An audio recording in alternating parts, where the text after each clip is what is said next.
welcome to CareLab. Hello, welcome. Happy Friday. Welcome to CareLab. We have an amazing returning guest here with us today. We've got Dr. Marcia Neville. She's been an OT for over 45 years, has a BS in occupational therapy, a master's in applied cognition and neuroscience, and a Ph.D. in cognitive neuroscience. That's right. We have a doctor of cognitive neuroscience, a real life neuroscientist here today. Her practice has been in rehab, focusing on people with neurological conditions. She's a professor emeritus at Texas Women's University, where she taught for over 30 years in the School of Occupational Therapy. Full disclosure, she was one of my professors when I was there. She's authored over 20 research papers, published a textbook on rehabilitation for occupational therapists, and edited and authored textbook chapters. In addition, as if that was not enough, Dr. Marcia Neville is the author of the Discharge Planning Assessment Tool, the DPAT, which is a tool used to promote informed discharge from the hospital. Welcome back, Dr. Neville. Well, I'm happy to be back. Okay, so normally we do an icebreaker question, but this happened yesterday, and it made me think of you. And so I was like, instead of an icebreaker, we'll just do this. Okay, so, and full disclosure, this might not go anywhere, but if it could go anywhere with anyone, it'll probably go somewhere with this particular group. So yesterday, my son and I were sitting out in the backyard, and he started talking about this like cool optical illusion that he had learned about in science class. And I was like, oh, well, and it reminded me of the Stroop test. And I was like, oh, well, have you ever heard of the Stroop test? And he was like, no. And he actually pulled it up on his little Apple Watch and did the Stroop test, like on his Apple Watch. And he thought it was so fascinating. And anyway, it just tickled me. And I thought it would tickle you too. Yes, it does. Maybe that wasn't as exciting as I thought it was. Well, it does make me think, as you talk about this, I have a 6-year-old granddaughter, and she just loves to say, Nana, now you know the brain, so tell me about this. That's so cute. Yeah. So detail oriented, these kids. Yeah. Oh, it's amazing. It's amazing. I got her a coloring book. It was a brain coloring book for children. And I did kind of think it might freak her out a little bit because, it showed the eyeballs and all that kind of stuff. And yeah, I found out the other night when I asked her if she wanted to color in it, it does freak her out. Oh. It's always like a guess, like whether it's going to do that or not. Yeah. I have a 5-year-old who's into all the details. She will ask me all the questions until she gets to the end and she goes like, okay, that's a sufficient answer. Like, don't give me no kid answer, basically.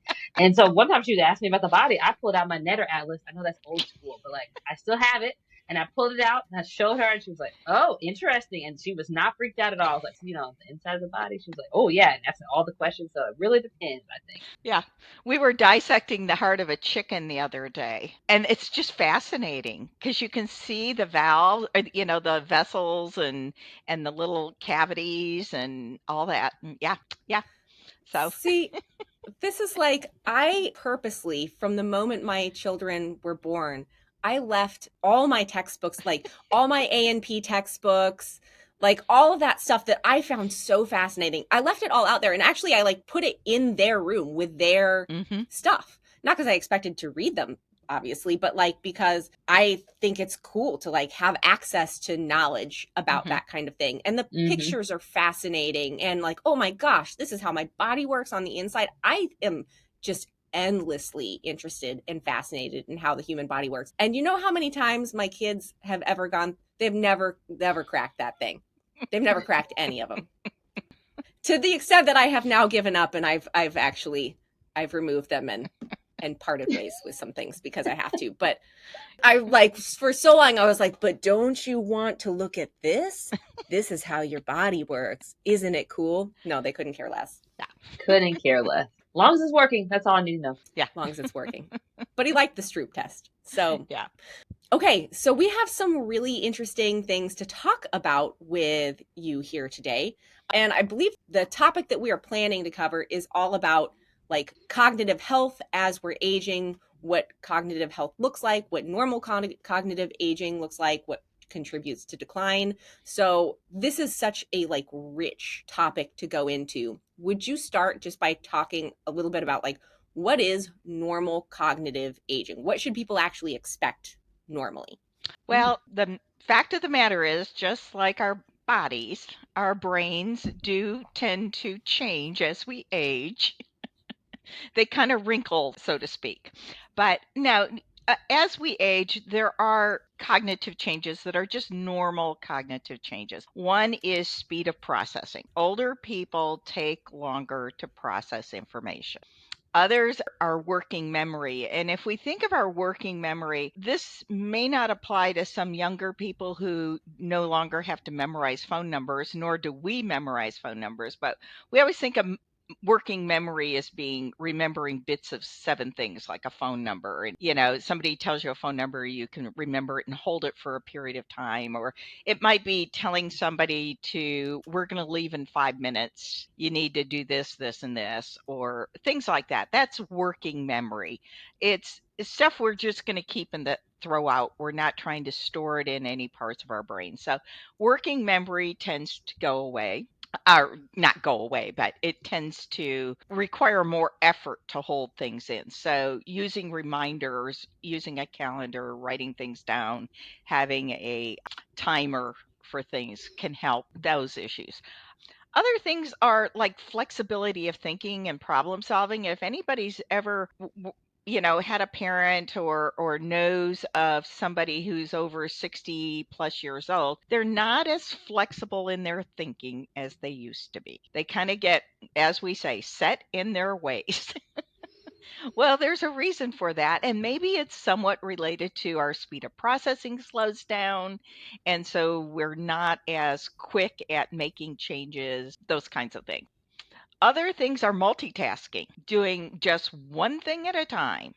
And again, that has to do with our ability to focus and use our working memory. So just decreasing the clutter, reducing how much, if you're talking to somebody who's older, you'll notice that simplifying what you're telling them, making it step by step, can help with their processing speed.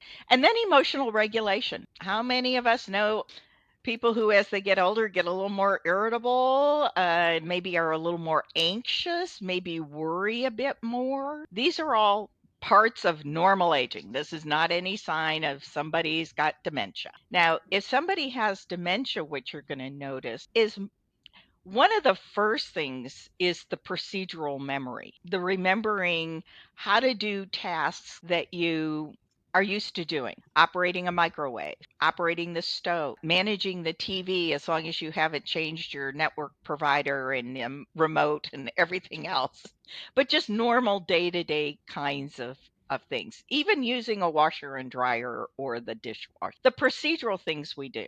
It can also be reflected in things like messing up our finances, forgetting to pay bills, paying the bill in the wrong way, forgetting what services you might need to pay the bills to. So those are indicators early on of somebody with maybe some type of cognitive decline that's not normal. Can I throw like a wrench into this because it's very self-serving of me?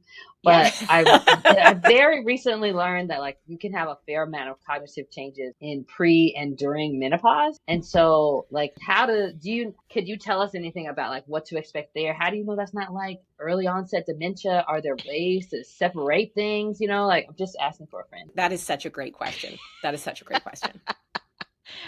So much of that is less related. Well, I can't say it's not related to the brain because it's the hormonal influences. And we know that those hormones are playing havoc, particularly with areas of the brain that deal with emotional regulation, but also the memory. And this is also the case during pregnancy and post pregnancy as women start noticing that they forget things, that things that used to be, easy for them are no longer easy. So these are all related to those hormonal changes that tend to happen. Also, there's a relationship to sleep. And we know sleep can contribute to our cognitive functioning. And so if you're not sleeping and getting the same rest or the depth of rest that you got, then those can contribute. And that's the same as we age. If we're not getting the rest, then we're going to suffer from some type of cognitive decline.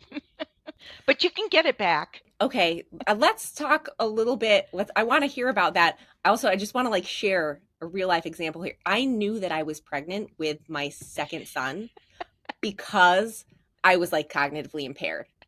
It was like really early, but I was like walking around work. I was working in a sniff and I was walking around and I was like, whoa, I am not on my A game in my brain. I think I'm pregnant. And I was. Yeah. That's how I knew before anything else. So, like, those hormonal changes are so real and so powerful. I think that's really interesting. But yeah, can you talk about some ways like, okay, how can we get this back? How can we reduce the effects of these sort of like normal kind of cognitive aging issues? Hey there, it's Amelia. Listen, I am so thrilled to have a great resource like Ask Sammy as part of the CareLab team. And here's why. It's a game changer for aging in place because it makes it so simple. All you do is ask. Just type in your question or even tell Sammy what the problem is and get tailored solutions. Everything from innovative adaptive equipment to comprehensive resources. It's a great way to become more empowered, to live more independently, and to live with greater confidence. And my favorite thing about how Ask Sammy works is it's deeply rooted in dignity and practicality. So whether you're a fellow therapist, a care partner, or someone who's seeking solutions for themselves, visit www.asksammy.com. We're going to link it in the show notes so you can find it there. Start making home more accessible today. Now, back to the show. So this is interesting, and this is evidence that's just been developed in the last couple decades. It's really out there now, and it's a concept of what we call cognitive reserve. And I like to correlate it with, we know all about exercise and aerobic exercise, and that if we increase our heart rate, then it helps build this collateral circulation around our heart, that then if we were to have a heart attack or a blockage or something, we have extra vessels that take over and feed our heart. The same can happen with the brain, and it's been referred to as cognitive reserve. So just as we exercise our bodies, we need to exercise our brain. And as we exercise our brains, we build additional network that if we happen to lose and have like a stroke or just normal cognitive aging, we have extra highways in our brain that can help with that cognitive processing. So how do you build cognitive reserve? And as an occupational therapist, it couldn't be any more in our face. So the three things that really contribute to cognitive reserve is, we'll just put it out there, exercise. Exercise produces those endorphins, builds up our serotonin. It makes us all feel good. We all know the benefits of exercise, as much as we all hate it. Then there is cognitive stimulation. And then there's socialization. And I'm going to say the most important of those three is socialization. Ooh, why are you saying that's the most important? Because I really feel like when you socialize, you get cognitive stimulation. Mm-hmm. And in particular, if you socialize doing some type of activity. So one of the studies that was done is they had groups of people, and one just did regular old exercise. Let's do chair yoga today. And then the other group did ballroom dancing, and another group didn't do anything. Well, the ballroom dancing group did the most, or had the most cognitive improvement. Why? Because they had the socialization along with the cognitive stimulation, because you have to think about what you're doing when you're ballroom dancing. Mm-hmm. And then you had the exercise along with it. So those kinds of things. So all this rage of pickleball, which is making our orthopedic surgeons extremely rich. That's exactly what I was going to say. Is not a bad thing. But when I talk about this with people, they'll say, well, yeah, I do Sudokus. And it's like, well, that's great if you do a Sudoku, but it would be better if you did a Sudoku with friends and socialized while you were doing it. So maybe the socialization isn't the most important, but in some ways I think it is, because as we age, we tend to be more isolated. Mm-hmm. And So and we can may, I like yeah, oh go ahead. sorry, no, No, no, go. you're the fount of wisdom. Yeah. But like I was just gonna piggyback on that and say socialization also makes those things more fun. Yes. Like at the end of So the you do day, it more often. exactly, you only want to do things if you enjoy them, especially like as you're getting older and you want to focus on like, I don't want to do stuff that I hate. I want to like do things that I love in my life. Socializing makes all of those things so much more fun, and you're getting all of the benefits too, right? Right, right. I once was at a lecture, and this was at the Center for Brain Health in Dallas, and this neuroscientist was speaking, and somebody raised their hand, and he was talking about this whole concept, and the person said, "Well, it's listening. I understand that listening to classical music can help with my brain function." As I'm aging and stuff, and the neuroscientist, best line ever I've ever heard, has said, well, only if you like classical music. So Mm. doing these things just because you read somewhere that working a crossword puzzle is going to help with your cognitive reserve, it's only if you really enjoy those things. So that's a really important component that you bring up, Emmy, is that you have to like what you're doing. And the more pleasurable it is, the more you engage in it, the more you're going to want to do it more. You're going to get joy out of it. It's going to release all those happy, why am I? Endorphins Yes. Yeah. for the win.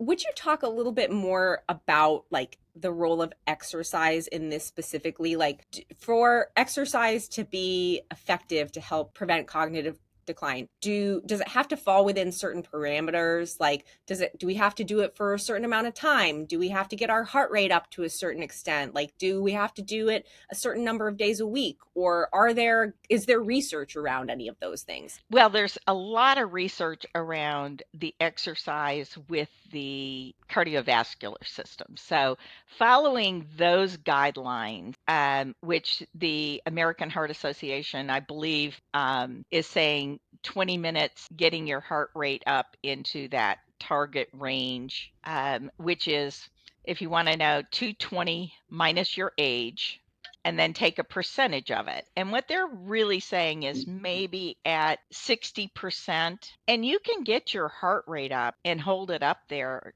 doing things that chair yoga, chair exercises, moving your arms get your heart rate up a lot faster than just walking. I have so many friends that say, "Well, I'm getting my 10,000 steps in," but they're not getting their heart rate up there. So you have to get it up enough, but there's the benefit of even moderate exercise in the cognitive aging process. So, okay, I know I'm saying tried because I didn't get it all the way, but I know you're talking to us about like there's some things that change as we get older, but there's also things that change because we have a process happening like dementia. And so, is there a easy way for us to understand like, oh, I shouldn't worry about that. This is a normal change as I get older versus, oh, this is challenging and I should pay specific attention to it. And maybe go see somebody about dealing with having dementia or some other thing.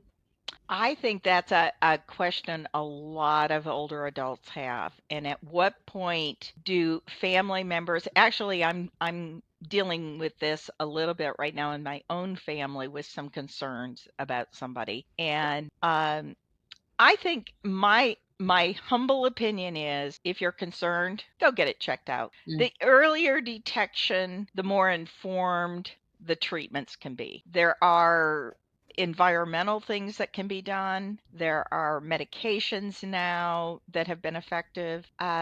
So I say, if you yourself, which is very hard, I'm sure, for people to think about, but Yeah. if you're seeing it, I think it's worth talking to your doctor and going through some assessment. If you're a family member and approaching this with your family member, that's another, it's very difficult for somebody to tell their spouse or their sibling or somebody that, geez, we're kind of concerned about you, Mary. We might want to talk with the doctor about this, because oftentimes the person is in denial, or if they're really having problems, they may not recognize them themselves. So, mentioning this to the doctor, getting some evaluations. But I want to talk a little bit also about other factors that might be contributing to what looks like a cognitive decline that isn't. And we already touched on sleep, and we know that sleep is affected with older adults.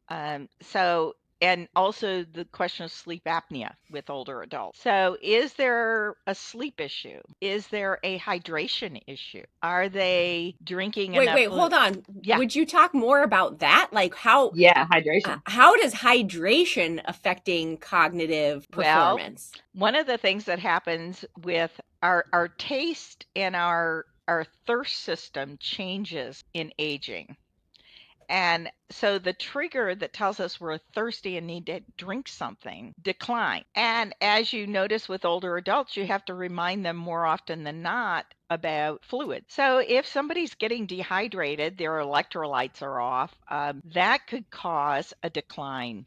It can also cause things like lightheadedness. And so that's a area you want to look at. And I listened to your podcast recently on hearing loss. Oh, that was a good one, wasn't it? Yeah. Yes, it was very good. And I love the idea of not only do you give somebody hearing aids, but they need speech therapy after they get their hearing aid because they don't know how to. The brain has adapted to not hearing. And so when you put those hearing aids in, the brain has to relearn those circuits and you need that exercise. And you can't just hand somebody some hearing aids and say, wear these around the house and with people and think that you're going to understand speech again. So we need to understand hearing loss. And as this population ages, and we've all had earbuds in our ears and microphones and loud music and whatever else loud sounds we're listening to.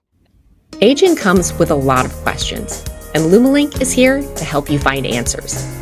This easy-to-use AI helpline connects older adults and caregivers with verified local support and services with a single phone call. Whether you're looking for help with transportation, home care, guidance on fall prevention, or just need a hand to figure out what's next, Lumalink simplifies the search so you can focus on what matters most. Lumalink is launching soon in select areas. Keep listening to learn when Luma is available near you. Not to mention those people who have been in the military, who have been shooting rifles and around ballistics, or people who've worked around machinery all their lives and didn't have the ear protection that we now use. All of these people are at risk for hearing loss. And hearing loss, when somebody isn't hearing, they may look a little demented. They may, you say, well, Mom, I told you this. Well, Mom didn't hear it, or what Mom heard is something different than what you thought. So all of these things on the background of what can contribute to what looks like cognitive decline is simply environmental. And we can talk about these kinds of modifiable risk factors, like getting the cognitive stimulation, getting the socialization, but also the health. People who have diseases, the diabetes, the heart disease, all of these things can be impacting our brain health. High blood pressure, too much high blood pressure and you're affecting your brain cells. Poor oxygen. If your O2 saturations are dropping because you have some kind of pulmonary issues, this person needs oxygen. Otherwise, they're killing brain cells. This is all so fascinating, and I love the way that you're approaching it from like a whole health perspective. Like, so often, we like to think about things in isolation. We like to think about body parts in isolation, right? And when we're thinking about like our vascular system, we only think about our heart and like the blood vessels going to the rest of our bodies. But our brain is an incredibly highly vascularized organ. Mm-hmm. And it's hungry for oxygen and nutrients, and it needs lots and lots of blood in order to like get it all of the things that it needs, because your brain's the most expensive organ that you have in your body in terms of the needs that it has. So when we have all these other issues that are affecting things like blood flow, blood pressure, oxygenation, then often the first thing to suffer, even if we're not thinking about it, is our brain and our cognitive function. That's Yeah, because exactly really what right. we're saying, yeah, what we're saying is like physical health, like all the triggers of all of our vitals and all the things that we try to measure is brain health, right? Hmm. Like all that, while we might want to be healthy so our bodies can live a long time or we can look a certain way, it's really, you need that in order for your brain to work for a long time and to work well for a long time. Hmm. And the other thing we haven't really talked about, but is the impact of medication. Oh, Medication can be really helpful, but then medication in conjunction with other medications could also be impacting somebody's cognitive functioning. So having that informed, I just recently moved and I now am in a medical practice. My physician's in a medical practice called 55 plus, and it allows them additional time to spend with their patients, to talk to them, but it also is this comprehensive management of looking at medications and what medication. So, as a consumer of healthcare, you need to be keenly aware of when a doctor puts you on a new medication to look at how does this medication impact other medications. And as we age and these things change, and we talked about this flexibility in thinking, and are people understanding how they need to be taking their medications so that they're not interacting in the wrong way. So these are other things that family members and caregivers can be aware of with their family members, is monitoring medication changes, and are we seeing changes in behaviors? How is this impacting their cognitive function?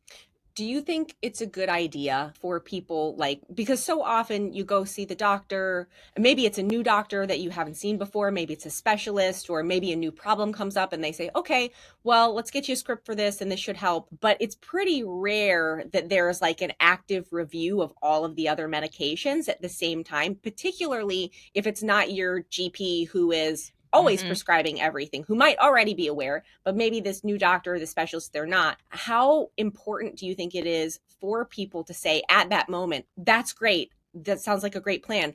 Before we do that, can we also, I want to make sure we also know all of the other medications I'm on and make sure that this all still is necessary, and be an advocate to initiate that conversation right then and there so that you're not having issues later. Like, how important is that, do you think? I think it's critical. And yet, lay people are not used to doing things like that. Yeah.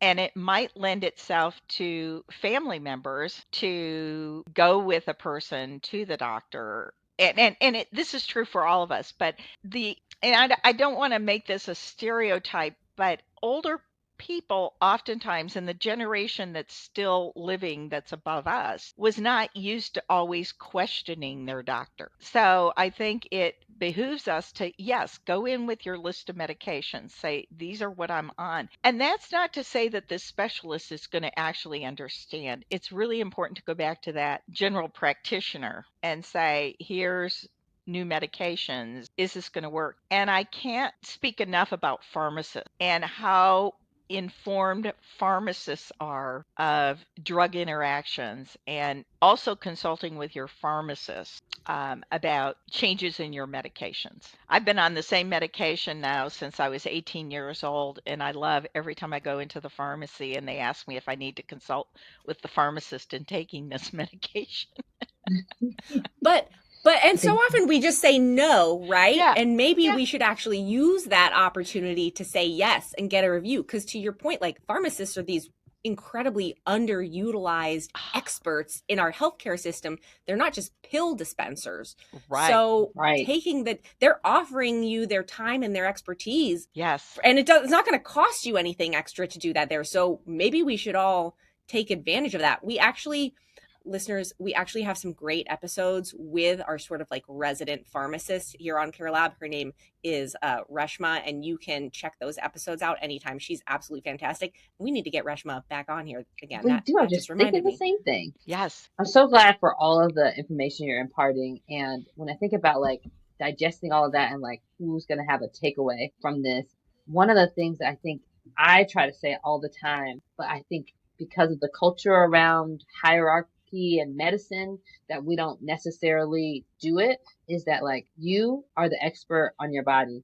I'm the expert maybe on how to adapt things. The pharmacist is the expert on how the medications work together. But you, my friend, are the expert on your body. So it's really important that you keep studying and that you listen to what your body is telling you, and that if something changes, you should pay attention, especially if you start a new medicine or you're not sleeping well or the things are changing. And like, while medical professionals are excellent at their lane, it's really ultimately about you, right? And so you've got to be able to give us the feedback back to say like, hey, you started me on this medicine and now I'm feeling like I don't remember as many things, or I changed what I was eating and now this thing is happening. And like having that back and forth is so important because they can only make recommendations for you based on the information you're giving. And just to feel like, I guess, strength, empowerment to like pay attention to what your body is, listen to your body. Yeah, go ahead. Oh, sorry, go ahead. No, I was about to hand it back off to you anyway, so go for it. Okay. Well, what I was going to say is so kind of one of the things I want people, it was funny the other day I was out on the golf course and I was playing with a woman and she was 82 years old and she took up golf 3 years ago and she said something about she forgot, I don't know, she forgot where she put her bag or something like that. And she goes, "Oh God, my brain, that's what happens when you get old." And I said, "Well, funny, I'm doing a podcast on that on Friday and let's talk about cognition and aging and what happens." And so she says, "Well, I like to do Sudokus." I don't know what it is with our generation at Sudokus. But it does remind me of the speaker at the Center for Brain Health saying, "Well, only if you like doing Sudokus." And I would propose that you do a Sudoku with somebody else or chit chat about it. But what I was explaining to her is the game of golf is a great exercise. Sure. Plus, Yeah. we were walking, we were rolling our own bags, we weren't in a cart, and there's so much related to golf. But one of the things I want to say about the exercise is as we age, our bodies do give out and we hurt. And some of these exercises, doing burpees is not for a 70-year-old person, but I don't know if it's for I don't me. think same. I was saying the same thing. I'm not doing any burpees. Hard pass. And we have to protect our rotator cuffs and we have to protect our joints. And pickleball, while it's a wonderful activity, I caution about being too competitive when you get older with those lateral moves to rescue the ball. I speak from experience, but because the last thing we need to do is injure our bodies that then drives us into the hospital, which then can change. And when we can't participate in things, I just got over a tendonitis in my foot and it was the most depressing thing because I couldn't get out and do what I wanted to do, which I really want to do. And so my point being is that don't exercise to a point where you're going to injure yourself. And there's lots of exercise programs now, gentle yoga, things like that, again, gives you the socialization, gives you some cognitive stimulation along with exercise, but also balance. We can't talk enough about exercises that incorporate balance and aging. So I propose things like the chair yogas, the balance activities. Many of your YMCAs and community centers now are doing balance and stretching programs. So those kinds of things can be really beneficial. And then if you do a book club afterwards because you love to read and talk about books, then you're getting the cognitive stimulation and you're getting the exercise and then you're also getting the socialization, which is really what we need. Yes. Yeah. Well, I think we're coming to the end of our time now. Thank you so much for being on another episode. We hope to have you back again. I just want to, before we wrap up, I want to say, like, again, these like big main takeaways: socialization, exercise that is safe for you and your body to do, and cognitive stimulation, combining those things. And if you are having symptoms of cognitive decline, getting it checked out, not assuming it's just because you're getting old so you can get to the bottom of it. Like, these are some really, really big takeaways. Dr. Neville, thank you so much for sharing your expertise and your wisdom with us here today. We cannot wait to have you back again. We're going to force you to do it, whether you want to or not. Listeners, if you made it to the end of this episode, then please make sure to like, subscribe, go back, find our first episode with Dr. Neville. It is also amazing and fascinating. Download that, share it with some folks who also could benefit from it. And we will see you right back here next time on CareLab. Bye. Bye, everybody. Bye.